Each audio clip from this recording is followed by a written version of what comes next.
The Atlanta Braves offense helped them earn a split of a doubleheader against the Phillies on a Monday, despite another miscue from Ozzie Albies defensively. Is he becoming a liability on defense for the Braves? We'll discuss that and much more on today's episode of Locked On Braves. So let's get into it. You are Locked On Braves, your daily Atlanta Braves podcast. Part of the Locked On Podcast Network, your team every day.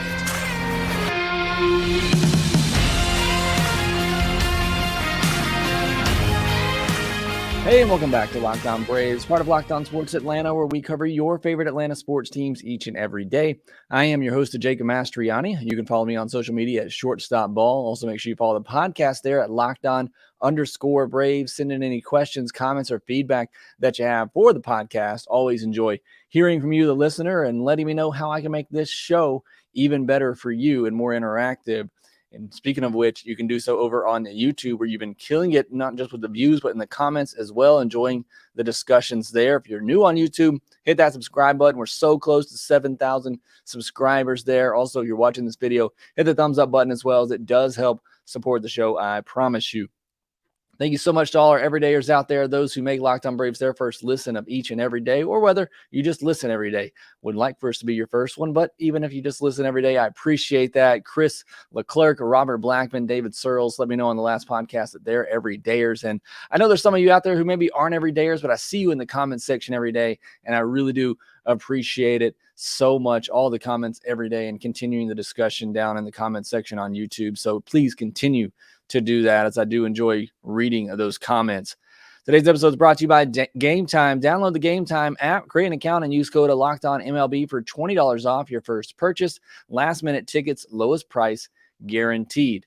All right, a big podcast today. We got a lot to kind of get into here. Obviously, we got the doubleheader, one win, one loss. So we'll get into all of that. Kyle Wright's outing, big home run days for Olson, Michael Harris. Acuna had another home run. We'll get into all of that.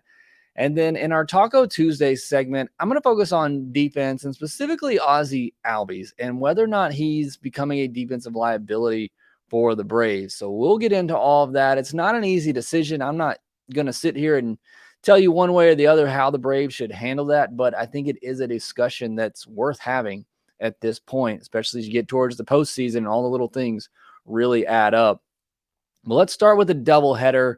In game one, a 10-8 win in extra innings. Braves have done better this year in those extra innings games, despite, the Manfred rule, something they really struggled with early on with that free base runner. They've done a much better job of that this year. They almost blew it again with the error by Ozzie. It didn't go down as an error, but we'll talk about that more later.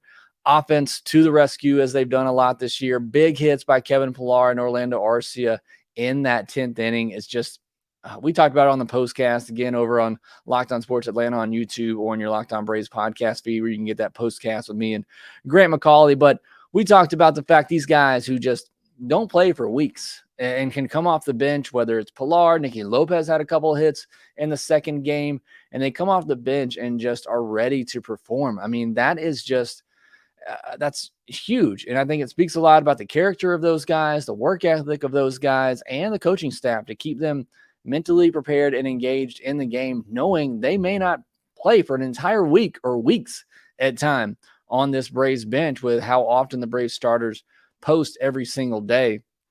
But big hit by Pillar there, and then another big hit by Arcia, who's been clutch all season long. The game started with a Little League home run by Austin Riley. It ended up being a triple and an error. And the guy just coming back from being sick and throwing up, that can't be easy to run that much around the bases that quickly, but got it done. So that was an entertaining way to start the game. Acuna homered and stole a base. He also got caught stealing as well. Those seem to be piling up a little bit more here lately. Brian Snicker, mentioned in his comments that, it's getting late in the season. Even a young guy like himself, I'm sure the legs are getting a little bit tired here. We're going to talk about defense a lot, and specifically Ozzie Albies, but we've been seeing, I think, in the last couple of weeks, just his lack of range, which has been there all year, but now we're starting to see that closing speed kind of hurt him a little bit as well, not being able to get to some of these baseballs. Had one that he lost in this game as well. Defense particularly was not great in game one. We know the Phillies aren't a good defensive team. Figure the Braves would be, but again, They have a few problem spots that we've discussed before, but Acuna does homer, gets another stolen base. Good game for him. Good couple of games for him. He stays hot and continues to make his MVP case. Albies got his second extra base hit since August 13th, and that was the last game he played before he missed time from August 13th to August 28th. So just, 2 extra base hits over that time, 15 hits since coming back, but again, just not a lot of power, which you're not accustomed to seeing from Ozzie Albies. So don't know if that injury's, lingering. I'm not sure what's going on with Ozzie Albies right now. The offense has been there all year. That's not really a major concern, but again, the extra base hits just haven't been there as late, and that's not like Ozzie Albies. And I know he can have his hot and cold streaks as well, so maybe he's going through somewhat of a cold spell offensively and is going to heat up at the right time for the postseason. But we're going to talk more about Ozzie and his defense later in the podcast. As far as Charlie Morton's start in Game 1, I thought it was a fine start. It certainly wasn't his best, but I will take it from him, especially against that lineup in that ballpark. And again, like I said, the defense did not particularly help him out in this one. 6 innings, 6 hits, 4 walks. And I get the 4 walks aren't good. When we're looking at Charlie Morton, we're looking for him to limit the walks and the home runs. And this one, it was the walks and some bloopers that really hurt him. But 2 of those walks came to Bryce Harper, which I am completely okay with. I'm all on board for not letting a team's best hitter beat you. So you want to pitch around Bryce Harper, lefty-righty matchup there. You want to pitch around him, that's fine. You're going to do that, you got to get the next guy. And Charlie Morton didn't. He walked Bryce Harper, and then he followed that up and walked Alec Bohm. You can't do that. And then later he walked Bryce Harper, and then he gave up a double to Alec Bohm. So you want to pitch around Bryce Harper. You don't like that matchup. You don't feel good with it. We saw what Bryce Harper can do tying up this game. I'm certainly fine with that, but you got to get the next guy. And Charlie Morton failed to do that twice in this game. I mentioned the defense didn't help him, probably led to a couple other runs on his tally. He gave up 4 on the day. 6 innings, 4 earned, not what you want out of Charlie Morton. Certainly would like to see that, that run total go down a little less. And like I said, with some better defense, it probably does. 9 strikeouts, though. That's pretty typical Charlie Morton. And 104 pitches, which I love to see. He gave the Braves 6 innings in the first game of a doubleheader, which is huge. Needed to have that out of your veteran, and he was able to battle through 6 innings, help save that bullpen. 10 whiffs and 10 called strikes on that curveball, continues to just be a dominating pitch for him. When he is on with that curveball, he can be nearly unhittable. Not the case in this game, but like I said, really good lineup from the Phillies, and defense, let a couple of balls drop in as well. So I thought overall it was a fine start from Charlie Morton. I will certainly take that from him, considering the circumstances. Dylan Lee gave a 2-run homer, got optioned after the game. He's not the same. Been a rough year for him with the injuries and trying to come back. I don't know that he's on the postseason roster at this point. I think it was coming into it, maybe do they carry Brad Hand? Do they carry Dylan Lee? Do they carry both of them? Right now, I think it's Brad Hand, and Hand hasn't really been that good since coming over. So do you have one lefty in AJ Minter that you can really trust right now? That's kind of where the Braves are at the moment, but I can't trust Dylan Lee at this moment. He hasn't been good at the minor league level since coming back, and he hasn't been good at the major league level since coming back. He hasn't been good since coming back from injury. So again, somewhat of a lost year potentially for Dylan Lee after he was so great last season. Hopefully he's able to figure things out, and hope maybe he still has a chance, to figure it out this season and be a part of the postseason roster. But it's just hard to see that at this point. Let's finish off in Game 1. You had the misplay by Ozzie. It's not ruled an error. And then Iggy doesn't execute. Look, it's a bad play by Ozzie, a play that needs to get made. I know it's a fast runner and it's a tough play, but it's a play that needs to be made. But then Iggy throws a first pitch, breaking ball right down the middle to Bryce Harper, and he absolutely crushes it like he should with that pitch. So Iggy's got to settle down and make a good pitch after that as well. I'm not trying to put everything on Ozzie. It was still a 2-run game with 2 outs. Iglesias has to make some pitches there to help Ozzie out, and he did not. In Game 2, this was over before it started. I know the Braves offense, had some runs late and had an opportunity. They had the tying run up to the plate in the 9th inning, so they certainly had a chance. But Kyle Wright clearly was not ready. And this was a rush job by the Braves, one they're kind of forced into just because of where the rotation is, because of some of the injuries they have. And quite honestly, I think it's partly because of all the shuffling that they continue to do with the rotation, optioning guys out, and then you can't bring them back up unless an injury occurs. So, I think partially the Braves were backed into the situation. I think partially it's also of their own doing with the way they continue to shuffle these pitchers back and forth. And then once the pitcher goes down, you can't call him back up for 15 days unless there's an injury. But Wright clearly wasn't ready. He still needs to be, making rehab starts at Gwinnett. But he comes up, really rough first inning, gives up 4 runs, was almost out of it, got a big strikeout, thought he's going to get out of it, only allowing 2 runs, and then gives up a 2-out, 2 RBI hit to the number 8 hitter and Sosa, and 4-0 right out of the gate. You're down. And that's, after not scoring Ronald Acuna Jr. from third in the top of the first inning with nobody out. So it just felt like a bad start for the Braves there in this one, and they ended up losing the game by a couple of runs, 7-5. But I'm not sure what we can expect from Kyle Wright at this point. I had this discussion on the Sleeper app, which is great. We'll talk about that more here in a second. But in our Locked On Braves Fantasy Football League, we were talking about this yesterday, the fact that I've said before, you cannot put all your eggs in the Kyle Wright basket and him saving, or being that difference maker in the postseason. I've said that all along. And if that's kind of where you are with Kyle Wright, I think you're setting yourself up for disappointment. In my mind, I've never counted on him for anything. If he comes back and he's good, great. For me, that's icing on the cake.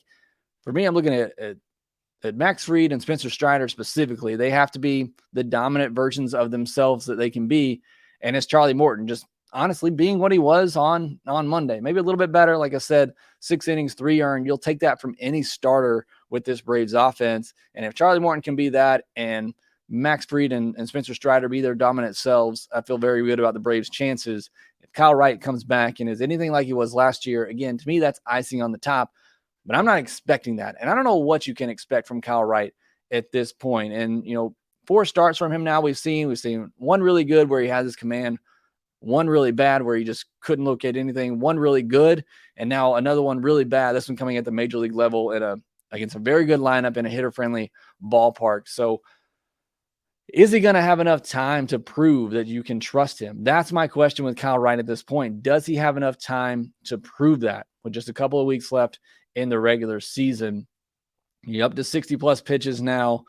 Obviously want to, he hasn't even got the pitch count back up to where you want it yet. I mean, we've seen with Max Fried, it's even taken him a while to kind of get into, a run of things here where you feel comfortable and confident with him out there. But I don't know if there's enough time left for Kyle Wright to prove that for you to start him in a postseason game. Do you ease him back in a bullpen type role? I think that's something the Braves got to find out here. But right now, I wouldn't count on Kyle Wright for anything. Again, I'm hopeful, and I hope he gets back to being himself, and that would be a big boost for this Braves pitching staff.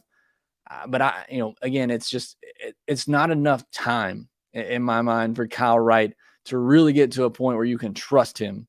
And we saw that on Monday just with the lack of control. Rust hasn't pitched in a while. You clearly see he is still battling that.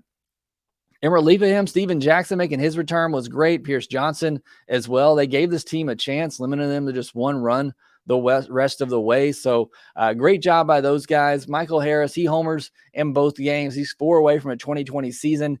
I said it's on the postcast as well. That should be the floor for Michael Harris. He should be going 2020 every year. I know he got off to a slow start this season, but that is just the floor in my mind for him. So hopefully he does get those 4 home runs. He just missed it last year. So hopefully he gets that this season. And again, I expect him to put that up pretty much every season going forward. Matt Olson, 2 homers, puts him at 50, just 1 away from tying Andrew Jones for the single season franchise record. So hopefully he's going to break that here pretty soon. He's on an unbelievable hot streak once again. All right, next we'll move to our Taco Tuesday segment where we're going to discuss defense, which I love to talk about, but I would much rather talk about it when it's good. And unfortunately, we're going to talk about the bad, and that bad is Ozzie Albies. We'll discuss that next. MLB playoffs are around the corner, which means the clock is ticking on your chance to 100 times your cash on daily fantasy baseball. Baseball's never been more exciting than it is now with studs like Acuna, Betts, Ohtani, Olson. Pick more or less on stats for these stars like home runs, hits, strikeouts, and more for up to a 100-time payout on Sleeper. Get your picks right and you could win big. Sleeper is great for its social interaction. I talked about that, the fantasy football league that we're in for Locked On Braves listeners. It's been great for chatting, talking about games. We talk about the Braves mostly in that chat, but it makes it really fun as well as you go through this league together and can discuss those things happening in real time. It's a lot of fun. So I do highly recommend using the Sleeper app for your daily fantasy sports fix or your league-long fantasy sports fix. Use promo code LOCKEDON and you'll get up to $100 match on your first deposit. Terms and conditions apply. See Sleeper's terms of use for details. Braves will be back in action on Tuesday night against the Philadelphia Phillies starting at 6:40 p.m. Eastern. Catch every pitch of the Braves' hometown broadcast with SiriusXM on the SXM app. Search Braves. All right, it's our Taco Tuesday segment, talking about the biggest storylines in Braves country. And I don't know if this one is out there so loudly right now, but I'm kind of forcing it out there. I wrote an article over at bravestoday.com. You want to check that out. Pretty much a companion article. It's what we're going to talk about here. But the Braves have some defensive liabilities on this team. First base, second base, left field, and, in all honesty, right field somewhat, although my eye test doesn't specifically say that right field is bad. It has not been great. Certainly, Acuna doesn't get great jumps, but he usually makes up for that with his closing speed and his big arm, as you saw, even in the game on Monday where he loses the ball in the sun, picks it up, calmly fires 94 miles per hour dart to home plate to get a runner out. But he has not been great out there in right field. I'll just say that. But for me, it's first base, second base, and left field where the Braves have the biggest defensive deficiencies. And honestly, Eddie Rosario, outside of that stretch after the All-Star break, he's been okay in left field. I don't think he's necessarily killing you out there. Matt Olson's been one of the worst defensive first basemen. Eye test stats back that up, and so has Ozzie Albies. And that's kind of where I want to focus today, is on Ozzie Albies. Costly error in game one on Monday. Again, did go down as an error. I would say it's a tough play. It honestly shouldn't be. I know it's a fast runner in Trey Turner, and maybe that sped him up a little bit. Matt Olson, not able to get to the bag in time to really give him a good target, but it's a play that needs to be made. And that's kind of been my issue when I talk about this Braves team, and what worries me the most going into the postseason. It's defense and walks by the pitching staff.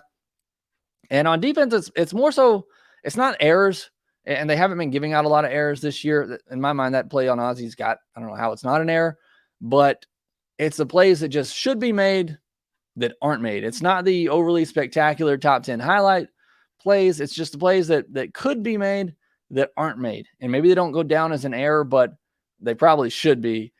And this was a big one on Monday because, it gets Bryce Harper to the plate as the tying run. Again, Iggy did make good pitch there and got beat, but still should have never happened. Shouldn't have gotten that point. And you have to go in extra innings. You have to use another resource in Kirby Yates in a first game of a doubleheader, no less. It's just a costly error. And I feel like we've seen that a lot from Ozzie this year. And he's just been bad. Again, defensive analytics aren't perfect, and they don't tell the whole picture. And I've yet to see a defensive stat out there that I can just really get on board with. But even your eyes, if you're watching the Braves every day, will tell you Ozzie Albies has just simply been bad this year defensively, whether it's a lack of range, whether it's his arm, a lack of arm strength. And he did have the shoulder issue to start the year, which didn't help, but he didn't have the best arm before that either. He's just been bad. I mean, just simply put, he's been a bad defensive player this year. And this is a guy that I admit, I thought he would win a Gold Glove one day. I thought he deserved a Gold Glove a couple of years ago. And he has just fallen off a cliff defensively for whatever reason. Perhaps it's the fact that the shift went away, and I don't know if that exposed his lack of range a little bit. Again, the shoulder issue with the arm strength, that's always kind of been there, but he's not good defensively, and it's getting to the point where it seems like it could be a liability for the Braves. And like I said, I don't put a lot of stock into defensive metrics, but they do kind of back up what the eye test is telling me. And you look at the numbers, minimum 500 innings at second base, Ozzie ranks 21st out of 24 with a -2 fielding run value. And that's Baseball Savant's new fielding stat that basically combines range and arm. And he ranks 21 out of 24 second baseman with -2 fielding run value. Minimum 300 throws this year. He's last among second base and arm strength with an average throw of 71.4 miles per hour. Probably why he felt he had to rush that throw with Trey Turner, because he knows he doesn't have the arm strength. So again, one of the weakest arms, and the weakest arm of all second basemen in baseball. Not great range either. 35th among 40 qualified second basemen for outs above average at -4. That mainly takes range into account. And again, he ranks 35th out of 40 qualified second basemen. Among 11 qualified second basemen, according to FanGraphs, he ranks 9th with -2.5 defensive rating. He's 7th in DRS among those 11 with 2 defensive run saves, and he's 9th in UZR at -1.5, stats that a lot of people look to on FanGraphs for defensive metrics. So whether it's the eye test, whether it's the metrics, it would tell you Ozzie Albies has been one of the worst defensive second basemen in all of baseball this year. And again, I don't know exactly what's happened here. I haven't broken down film, and that's really hard to do defensively. But I don't know if it's defensive positioning. They're not putting him in a great place to succeed. Again, I don't know if it's the shift going away that's exposing that lack of range, or if it's really just the arm that's hurting him. But whatever the case is, he's not good on the defensive side. And so it brings up a really tough question. Should he be getting replaced with Nikki Lopez late in games? We know Lopez is elite. The numbers show it. It's been a small sample size with the Braves, but even the eye test and his short time with the Braves have shown it as well. Does Nikki Lopez need to replace Ozzie Albies late in the game? Can you replace Ozzie Albies? Should you? You look at Ozzie Albies, he is not just one of the better hitters on the team, and talked about his cold streak, and he has his cold streaks, but at the end of the year, he's always going to have his numbers and really good power.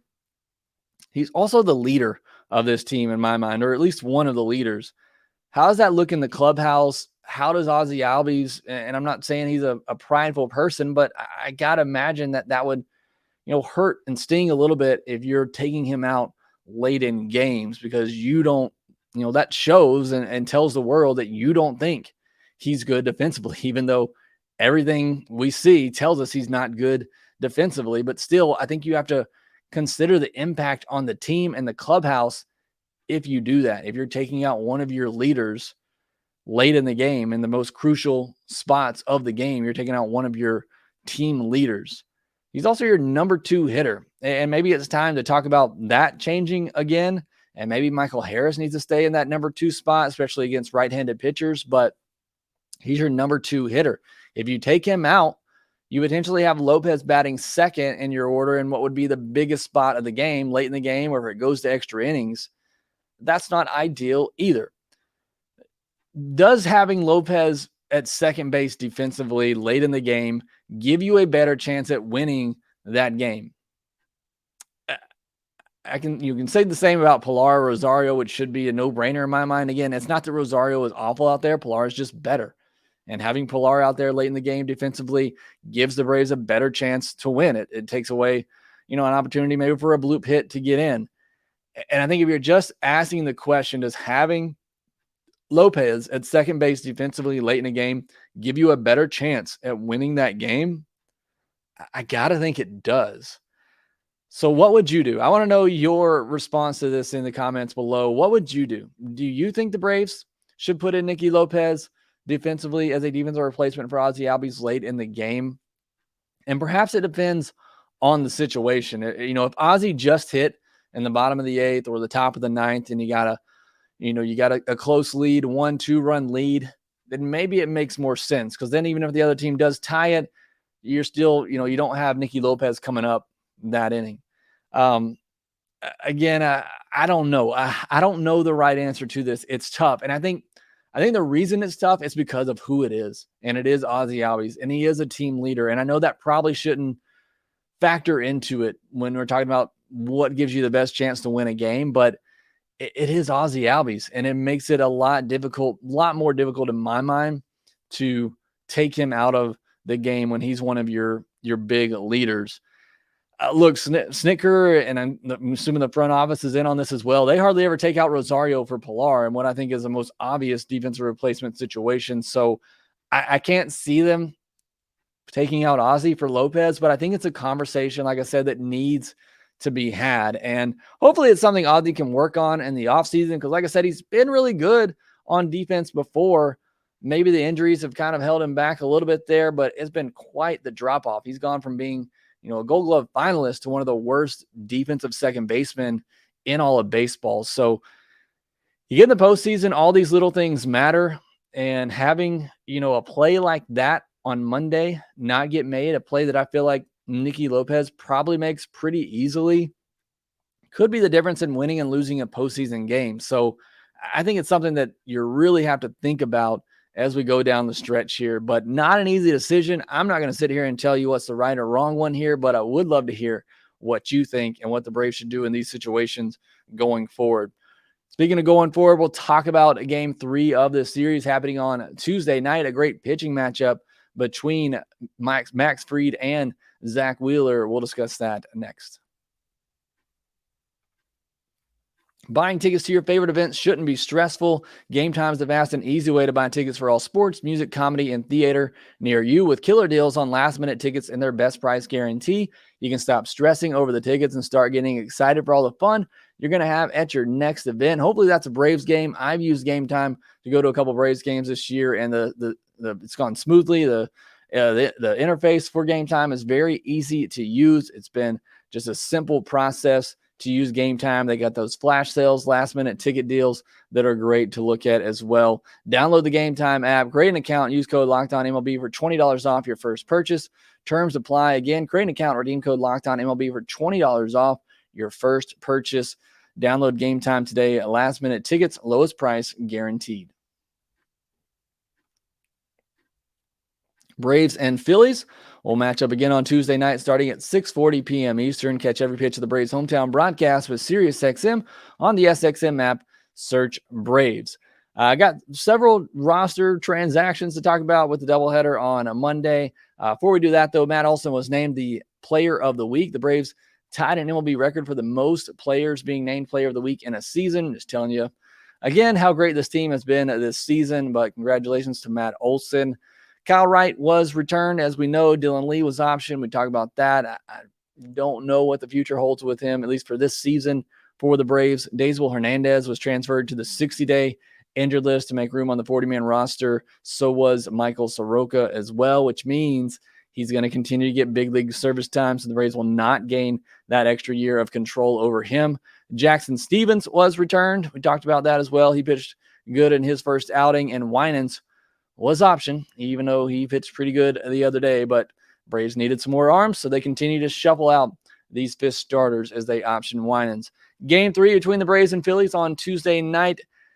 Got to win the next two to clinch in Philly. Otherwise, we'll just take it into the weekend. Braves will get there eventually, but got an opportunity here to win these next two games and go ahead and wrap it up against the Phillies. Fried versus Wheeler. Fried looking for revenge. Last postseason start didn't go well against Philadelphia, so maybe looking for a little bit of revenge. Honestly, I just need Max Fried to stay healthy. I need him to not get sick. I need Spencer Strider to get healthy and not get sick. I honestly don't care if they just put these two guys in bubble wrap the rest of the way. I need those two guys healthy and throwing their best when the postseason comes. I've said it, maintained it all year long. That is the biggest key to the Braves winning a World Series, having those two guys at the top of their game in the postseason. As for Zach Wheeler, he's always on the top of his game when he plays the Braves. 3.00 ERA, 1.71 whip, and 25 career starts against the Braves. He's on at least 6 innings and 11 straight starts. He's 8 strikeouts away from 200. So going to be a tough task for this Braves offense. But, this team, when they're clicking, this offense, when they're on like they have been here lately, I feel like they can go up against any pitcher in baseball, especially in that ballpark where the ball can be flying, and it certainly was Monday afternoon and into the evening. This Braves offense can be very deadly against anyone.